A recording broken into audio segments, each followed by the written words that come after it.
जब विदेशी टूरिस्ट भारत आते हैं तो एक चीज की बड़ी तारीफ करते हैं, वो ये कि भारत में डिजिटल ऑनलाइन क्विक सर्विसेज सेवाओं का लोग फायदा अच्छे से उठा रहे हैं। 10 मिनट डिलीवरी हो या फिर कैब ऑटो सर्विसेज, लेकिन जितनी तेजी से भारत में डिजिटल सेवाएं बढ़ रही हैं, उतनी ही तेजी से बढ़ रहा है भारत में होने वाले डिजिटल फ्रॉड्स का आंकड़ा।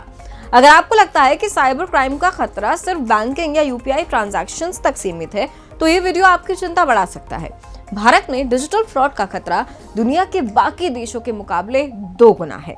ट्रांस यूनियन की टॉप फ्रॉड ट्रेंड्स रिपोर्ट 2025 के मुताबिक भारत में होने वाले 7.1% डिजिटल ट्रांजैक्शंस में सस्पेक्टेड फ्रॉड है, यानी कि इनमें फ्रॉड हो सकता है। इस आंकड़े की तुलना दुनिया से करें तो ग्लोबली होने वाले फ्रॉड्स का एवरेज सिर्फ 3.8% है, यानी भारत अभी भी साइबर क्रिमिनल्स के लिए सबसे बड़े निशानों में से एक बना हुआ है।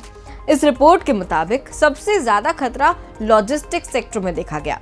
डिलीवरी, कुरियर और सप्लाई चेन से जुड़े हर 100 डिजिटल ट्रांजैक्शन में से करीब 16 ट्रांजैक्शन सस्पिशियस पाए गए। इसके बाद इस लिस्ट में टेलीकॉम सेक्टर में 14.7% और इंश्योरेंस सेक्टर में 11.5% ट्रांजैक्शंस में फ्रॉड पाया गया। लेकिन आपको बता दें कि सिर्फ यही सेक्टर्स निशाने पर नहीं है। ऑनलाइन गेमिंग प्लेटफॉर्म्स में 9.5% डिजिटल फ्रॉड का रिस्क है। वहीं ऑनलाइन डेटिंग और कम्युनिटी फोरम जैसे प्लेटफॉर्म में यह आंकड़ा 4.5% के आसपास है। रिपोर्ट की सबसे अहम बात यह है कि अब साइबर ठग जो हैं वो नए अकाउंट्स बनाने की बजाय लोगों के पहले से जो मौजूद अकाउंट्स, एग्जिस्टिंग अकाउंट्स हैं, उनको निशाना बना रहे हैं। भारत में सबसे ज्यादा फ्रॉड का खतरा अकाउंट लॉगिन के दौरान देखा गया, जहां लगभग 4% लॉगिन अटेम्प्ट्स सस्पेक्टेड पाए गए। इसके बाद अकाउंट क्रिएशन स्टेज पर 3% और फाइनेंशियल ट्रांजैक्शन के दौरान 1.2% मामलों में फ्रॉड का खतरा दर्ज किया गया।